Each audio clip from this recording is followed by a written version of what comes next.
अल्हम्दुलिल्लाह नहमदुहु व नस्तईनुहु व नस्तगफिरुहु व नु'मिनु बिही व नतवक्कलु अलैहि व नऊज़ु बिल्लाहि मिन शुरूरि अनफुसिना व मिन सय्यिआति अमालिना मन यहदिहिल्लाहु फला मुज़िल्ल लहु व मन युद्लिलहु फला हादिय लहु व नशहदु अन ला इलाहा इल्लल्लाहु वहदहु ला शरीका लहु व नशहदु अन्न सय्यिदना व सनदना व हबीबना व मौलाना मुहम्मद सल्लल्लाहु अलैहि व अला आलिहि व अस्हाबिहि अजमईन।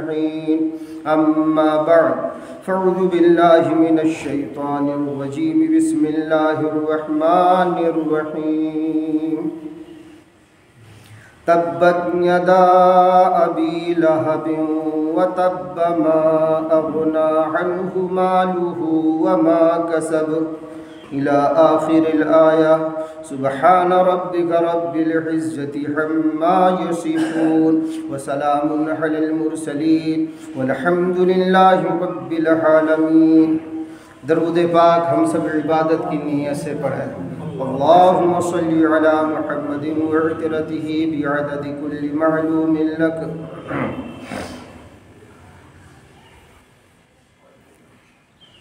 मुल्क के हालात किसी से मख्फी नहीं हैं। 12 फरवरी को दिल्ली रामलीला मैदान में जमीयत उलमा हिंद की तरफ से एक बहुत बड़ी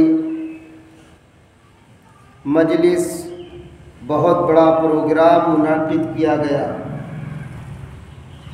आप सभी हजरात जानते हैं कि जमीयत उलमा हिंद की तरफ से अक्सर व बेशतर हर सूबे में, हर ज़िला में यकजहती प्रोग्राम किया जाता है कि जब हमें एक ही मुल्क में रहना है तो मिलजुल कर रहें। लेकिन अब जाहिर सी बात है, एक तरफ तो अगर हम लोग मिलजुल कर रहने के लिए बातें करते हैं, आपने भी देखा होगा, आपकी ज़िंदगी में भी ऐसा मौका आया होगा कि कभी कभी हमारे सब्र को,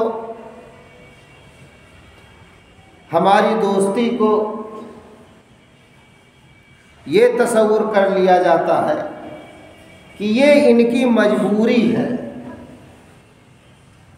तभी ये हमसे दोस्ती का हाथ बढ़ाए हैं, या खुद ये सब्र करते हैं या अपनी कौम को सब्र करने के लिए कहते हैं,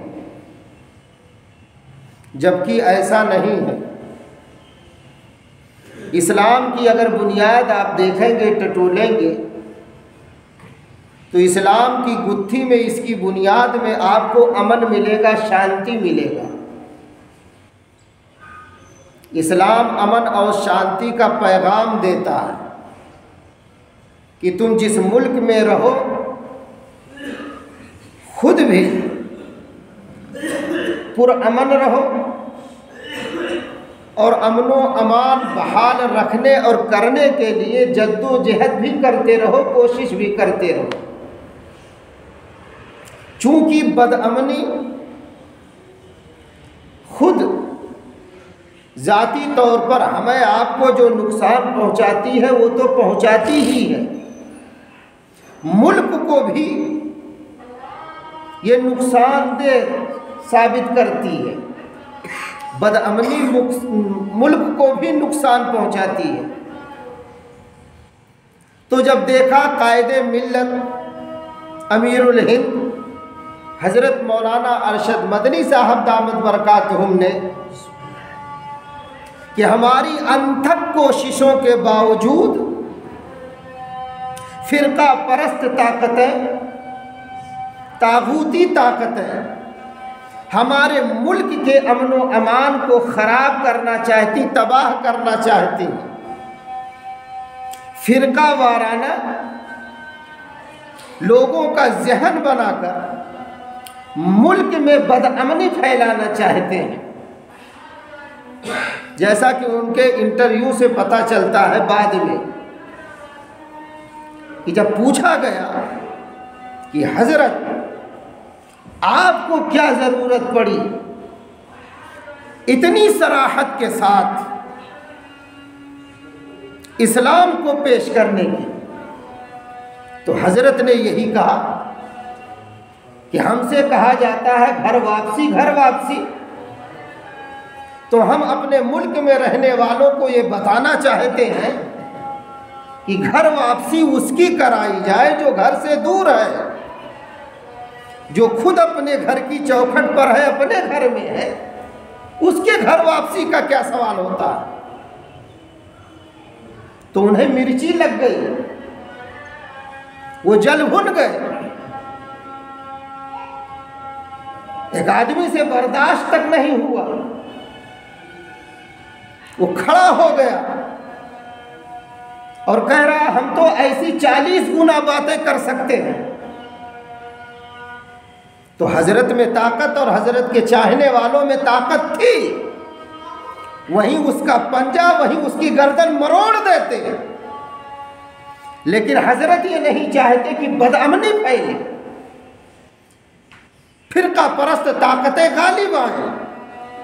चूंकि इस्लाम मोहब्बत का दर्स देता है, मोहब्बत का पैगाम देता है, अमन व अमान बहाल रखने के लिए पैगाम देता है कि अमन से रहो, पुरअमन रहो।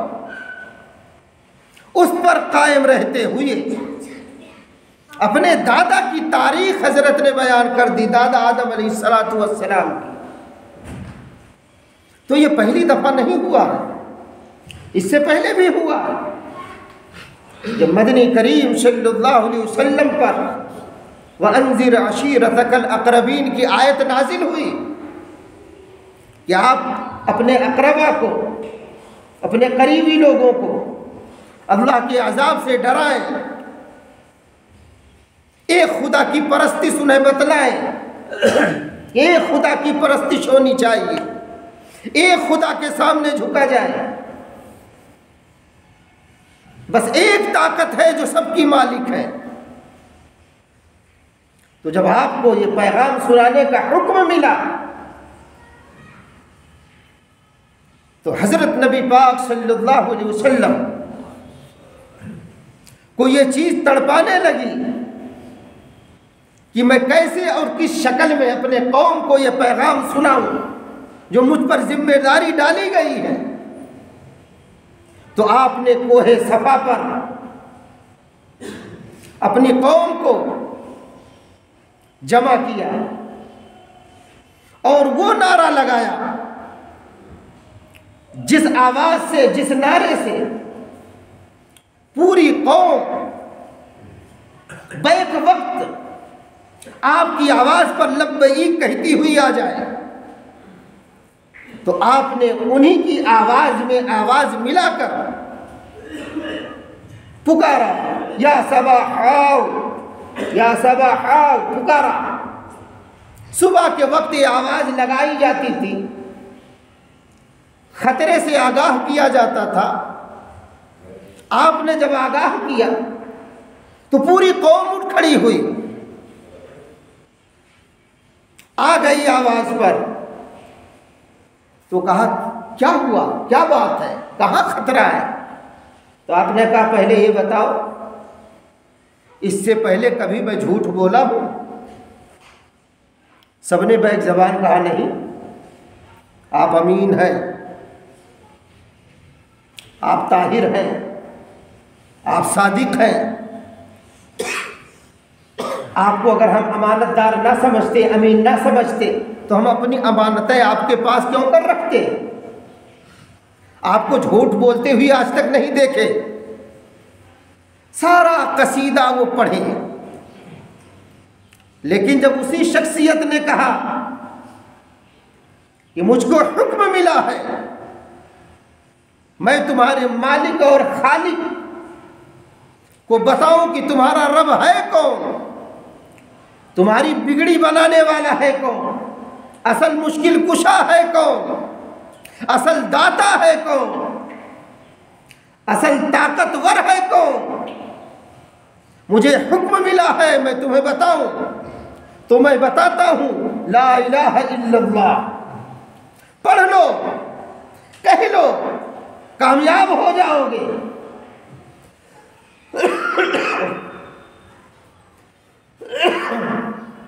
चीख उठा दुश्मन, बिफर गया जैसे स्टेज पर बिफरा, देखे होंगे आप वो वीडियो। इससे कहीं ज्यादा मैं तो जिस वक्त वो वीडियो देख रहा था, हजरत का बयान सुन रहा था, मुझको अबू लहब याद आ रहा था, ये मंजर याद आ रहा था 1500 साल पुराना कोहे सफा की वादी का।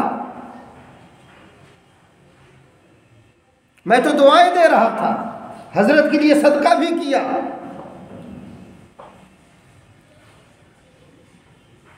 तिलमिला उठा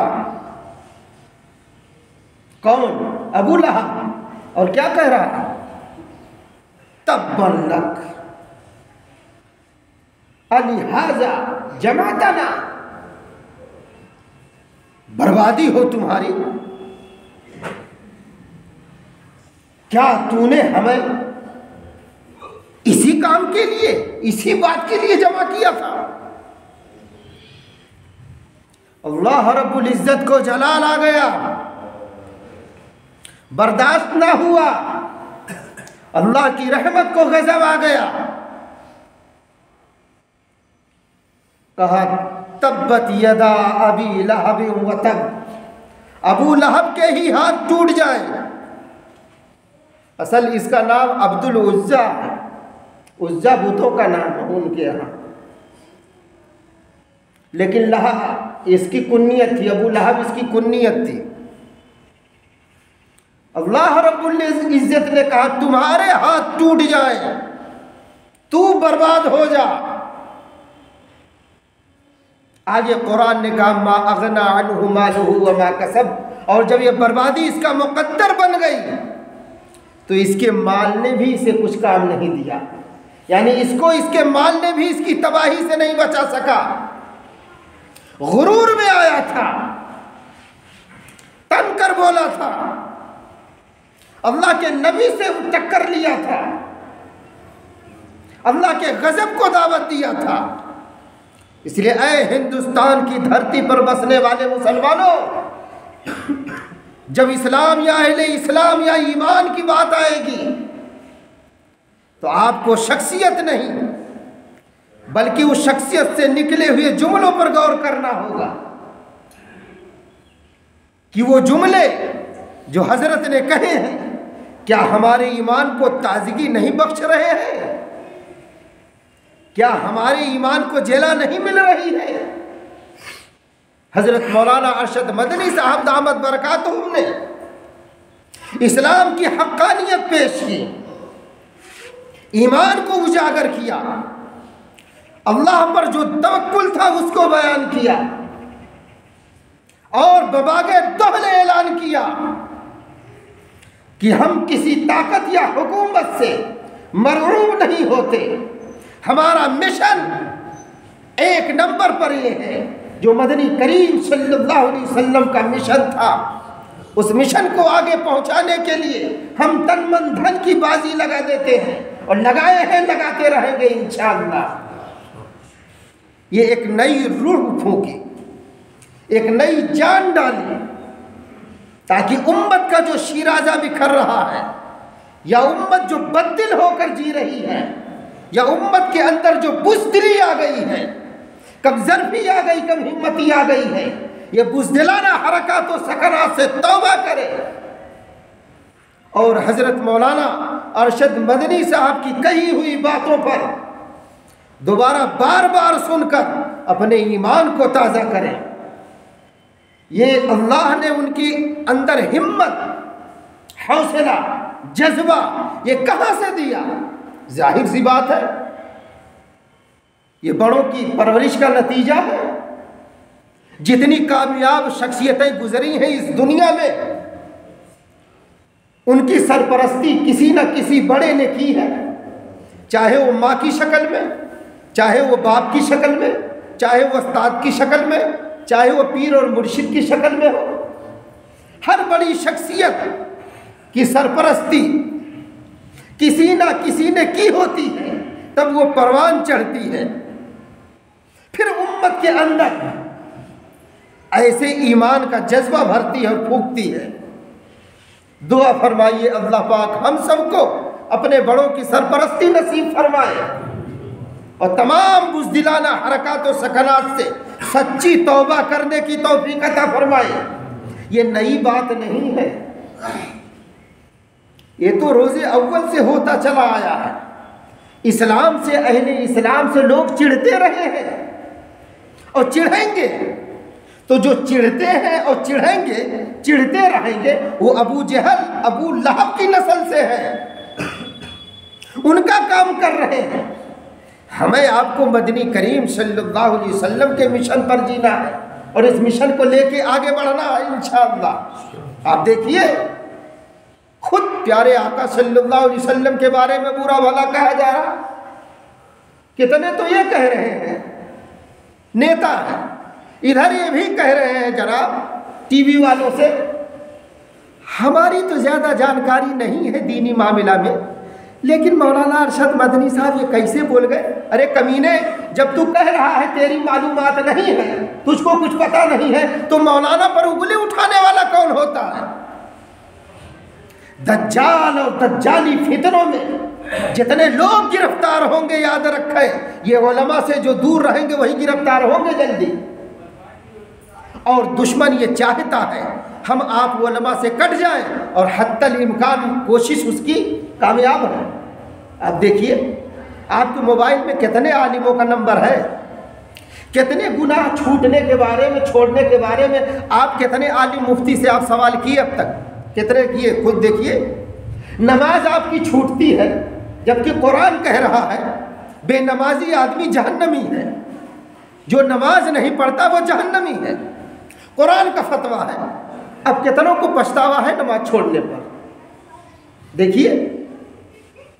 और वहाँ पछतावा होता था, वहाँ ज़रा भी दिल की कैफियत बदलती थी। अच्छा ये भी है, वो लोग सच्चे लोग थे, जब सच्चाई उनके सामने आशिकार हो जाती थी तो वो फौरन मान लेते थे। हम लोग तो आनाकानी करने लगते हैं, आनाकानी करते हैं। हम ही आप नहीं, हमसे आपसे ज़्यादा समझदार थे। कौन? हज़रत तुफ़ैल बिन अमर दौसी, ये कबीला दौस के आदमी है, सबको रज़ी अल्लाहु अन्हु। ये कबीला यमन में बसा हुआ था, यमन, और यमन के गर्दो नवाह में भी बसा हुआ था। बहुत लंबा चौड़ा ये कबीला था। उसी कबीले से आपका ताल्लुक़ था। आप बहुत बड़े इल्म दानिश के मालिक थे। कौन? हज़रत तुफ़ैल बिन अमर दौसी रज़ी अल्लाहु अन्हु। और बहुत बड़े शायर भी थे, अदीब भी थे। ये इसलिए बता रहा हूँ ताकि आपके जहन में रहे कि ये वो सहाबी हैं उस वक्त के बड़े जो है हाई क्वालिटी वाले और हाई लेवल के ये थे। अब सुनिए, ऐसा बंदा मक्कतुल मुकर्रमा में आ रहा है, कबीले कुरैश के कुछ लोगों से मुलाकात हुई। फौरन देखिए इनका कान भरने के लिए आ गए। फौरन क्या कह रहे हैं? इधर हज़रत तुफ़ैल को सब पढ़ा लिखा भी मान रहे हैं, बहुत बड़ा शायर भी मान रहे हैं, और इधर हज़रत ही को समझाने आ गए। आजकल ऐसे हो रहा है, इधर कहिए मौलाना साहब, मुफ्ती साहब, और इधर क्या कहेंगे? मौलाना तू ना समझते असल में बतिया। भाई इधर मौलाना साहब भी कह रहा, इधर कह रहा मौलाना असल में तू ना समझता ही बतिया। ऐसे है कुछ। जब हम अपनी ज़बान से ये कह रहे हैं कि यार हम दीनी मामले में इल्म नहीं रख रहे हैं, मौलाना अरशद मदनी साहब खूब जानते, हमसे माहिर हैं, और दारुल उलूम देवबंद जैसी, बताइए, इदारे के वो शेखुल हदीस भी हैं, उस्ताद हदीस हैं, ऐसे वैसे भी नहीं हैं। तो ऐसा आदमी भला ऐसी बातें अगर कर रहा है तो कोई तो वजह होगी। कि मौलाना जो है, ऐसा लोगों को लग रहा है वो जज्बात पे काबू नहीं रख सके। नहीं, मैं तो ये कहूँगा कि हज़रत मौलाना अरशद मदनी साहब में दमखम नहीं थी। वो बबागे दौल इस्लाम का प्रचार इस तरह करते, बल्कि मेरे रब ने चाहा कि उस मंच से, उस स्टेज से मौलाना अरशद मदनी साहब जो हज़रत शेखुल इस्लाम मौलाना हुसैन मदनी के खून है, जो उनके लफ्ते जिगर नूरे नज़र है, अल्लाह ने चाहा कि इस मदनी ज़बान से मैं अपने मदनी आका सल्लल्लाहु अलैहि वसल्लम के मिशन का प्रचार करवाऊं, तो ये मेरे रब ने करवाया है। क्योंकि ज़मीन और आसमान का ज़र्रा ज़र्रा मेरे रब के अख्तियार में है, कब्ज़े कुदरत में है। वो चाहे तब वो बोले हैं, वो बुलवाए हैं। अब सुनिए, इनको समझाने आया कौन? कबीले कुरैश का वफ्द, हज़रत तुफैल बिन अमर दौसी रज़ी अल्लाह अन्हु को सन 11 नबवी की बात है, हिजरी नहीं। हिजरी तो हिजरत के बाद शुरू हुई है। आप सल्लल्लाहु अलैहि वसल्लम के नबूवत का 11वां साल था, उस वक्त का ये वाक़या है। तो आपसे कह रहे हैं, देखो यहाँ एक मोहम्मद नामी आदमी पैदा हुआ है, वो ऐसा कलाम पढ़ता है कि जो सुनता है बस ये समझ लीजिए जादू से भी ज़्यादा तेज असर वो करता है। जो सुना बस उन्हीं का हो गया। आप समझदार आदमी हैं, इल्म व दानिश आपकी गुत्थी में है, लिहाजा हम लोग आपके मुताल्लिकीन में से हैं। दोस्ती की वजह से हम लोग आपको समझाने आए हैं, आप उनसे बच के रहिएगा, उनका कलाम आपके कान में पड़ने ना पाए। देख रहे हैं, समझदार को समझाने गए हैं, ऐसे आजकल हम लोग समझा रहे हैं एक तरफ से। अरे भाई, इमाम मेहदी रज़ी अल्लाह अन्हु कहूँ या अलैहिस्सलाम कहूँ, दोनों जायज़ हैं, ठीक है। इमाम मेहदी अलैहिस्सलाम का जब ज़ुहूर होगा कौन बताएगा? उलमा ही तो बताएंगे। वही तो हदीस पढ़ के हमारे आपके सामने सुना रहे हैं। उनका नाम मोहम्मद होगा, फिर अहमद होगा, फला होगा, दिमाग होगा, ऐसे गोरे होंगे, एक गैबी आवाज़ आएगी, खाने काबा में उस वक्त होंगे, तवाफ़ कर रहे होंगे। ये कौन बताएगा? वही तो। और सबसे पहले कुतुब अब्दाल अहले इल्म में से लोग उनकी हाथ पर बैत करेंगे। ये कौन बताएगा? आलिम ही तो बताएगा। आप उससे कटे रहेंगे तो फिर कौन ये बताएगा? और आपको शैतान तो काट चुका है पहले से। तो अगर इमाम मेहदी का ज़ुहूर भी हो जाए तो कैसे आपको पता चलेगा? लिहाजा उलमा से ना कटिए, ये शैतान का बहुत बड़ा हथकंडा है। इसलिए अगर कोई बात है आप जाइए पूछिए, उनसे रुजू कीजिए। इन्नल उलमा वरसतुल अंबिया क्यों कहा? बहरहाल बात ही आई गई, ज़िमनन तो अर्ज कर दिया। अब सुने आगे। तो ये समझदार को समझाने आए हैं। ऐसे कुछ मामला आजकल हम लोगों के माशरे का है। अब जब हज़रत ने सुना तो हज़रत डर गए। हज़रत तुफैल बिन अमर दौसी रज़ी अल्लाह अन्हु डर गए। और लिखा हुआ है नसरुल बारी में, बुखारी शरीफ में, किताबुल मगाज़ी में, कि हज़रत अपने कान में रुई डाल लिए। समझ गया? क्या किए? डर के मारे रुई ठूस लिए कि कहीं ऐसा ना हो कि अनजाने में वो आवाज़ कान से टकराए, और जब उस आवाज़ में इतना असर है तो कहीं ऐसा ना हो बगैर तहकीक के मैं उनकी बात में आ जाऊं। तो ये कान में रुई ठूसे हुए चलते थे। एक दिन आला सबाह, सुबह सुबह ये काबतुल्लाह में पहुंच गए। उस वक्त काफिर भी तवाफ़ करते थे, मुसलमान भी तवाफ़, सब तवाफ़ करते थे। सबको पता था तवाफ़ कितनी बड़ी ऊंची इबादत है। तो बहरहाल ये पहुँचे तो लोगों ने बताया इनको कि देखो यही हैं वो जिससे आपको डराया गया है, यही हैं, यही मोहम्मद नामी है। कहा अच्छा। तो कहा ये क्या कर रहे हैं? कहा ये नमाज पढ़ रहे हैं और वही कुरान पढ़ रहे हैं। कहा अच्छा। तो तो ये करीब आए। तो जब करीब आए तो देखिए, जब वही होता है जो मंजूर खुदा होता है। दुश्मन लाख बुरा चाहे तो क्या होता है, वही होता है जो मंजूर खुदा होता है। अल्लाह को मंजूर था कि तुफैल बिन अमर को हिदायत मिले, और उनके चेले चपाड़े ये चाह रहे थे कि हिदायत ना मिले। तो आप ये सोचने पर मजबूर हो गए कि मैं तो खुद पढ़ा लिखा हूं, मैं इनकी उनकी बातों में क्यों आऊं।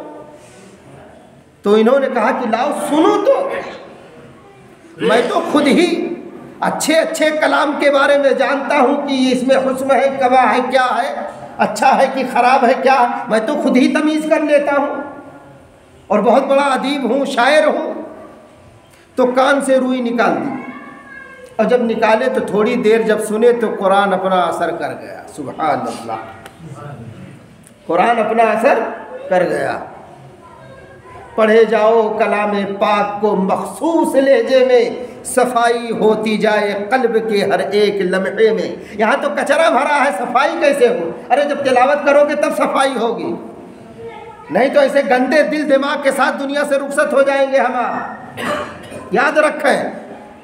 इसलिए कुरान को थाम ले, दिल कहे या ना कहे, दिल कहे या ना कहे, कुरान को मोहब्बतनामा तसव्वुर करते हुए खोले और अल्लाह से मदद मांगे। फिर इंशाअल्लाह देखिए कैसी बहार और कैसी लहर अल्लाह की मार्फत और मोहब्बत की कल्ब के अंदर चलती है, मचलती है।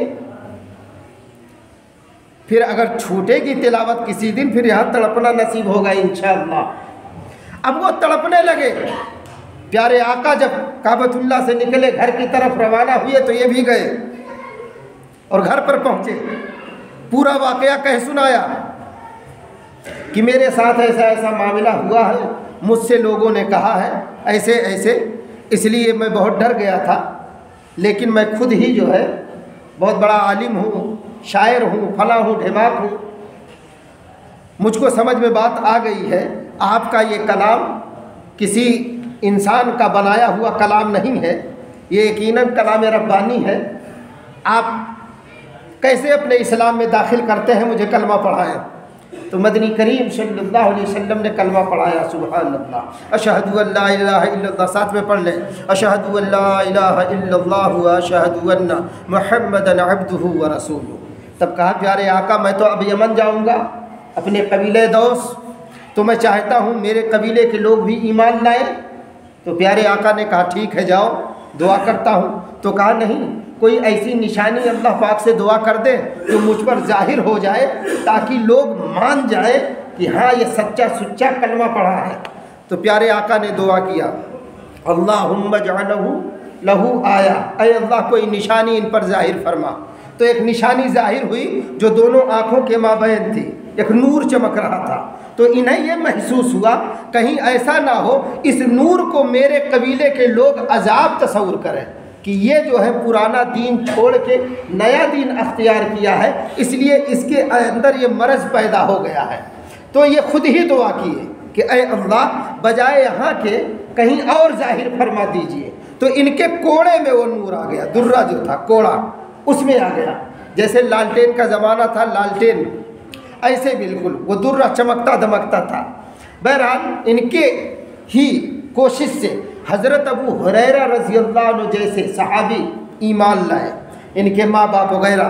बहरहाल कुछ दिनों के बाद प्यारे आका के पास वापस आए। कहा बहुत ज़्यादा तो मुझे अपनी दावत में कामयाबी नहीं मिली, प्यारे आका आप दुआ कर दीजिए। मदनी करीम सल्लल्लाहु अलैहि वसल्लम ने दुआ किया।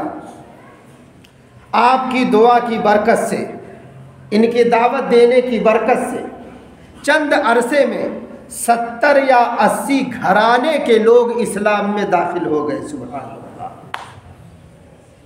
70 या 80। इस्लाम की फितरत में कुदरत ने लचक दी है, उतना ही उभरेगा जितना कि दबाओगे, जितना दबाने की कोशिश करोगे, याद रखो ये इतना उभरेगा। लेकिन हाँ, अब ये सोचना है हम आप इस्लाम के लिए फलने फूलने के लिए क्या कुछ कर रहे हैं, अपने बारे में सोचें। हज़रत मौलाना अरशद मदनी साहब दामत बरकातुहुम ने जो तकरीर की है वो बहुत ही हक गोई के साथ उन्होंने की है और सच्ची की है, और उन्होंने इस्लाम की, ईमान की तर्जुमानी की है। हम लोगों के लिए जो है उसमें हिदायत छुपी हुई है। दुआ फरमाइए अल्लाह पाक हम सबको तमाम बुज़दिलाना हरकत व सकनात से तौबा करने की तौफीक अता फरमाए और सच्ची सुच्ची बंदगी अपनी नसीब फरमाए और इस्लाम का सच्चा पैरोकार बनाए। वमा अलैना इल्लल बलाग। सुन्नत पढ़ने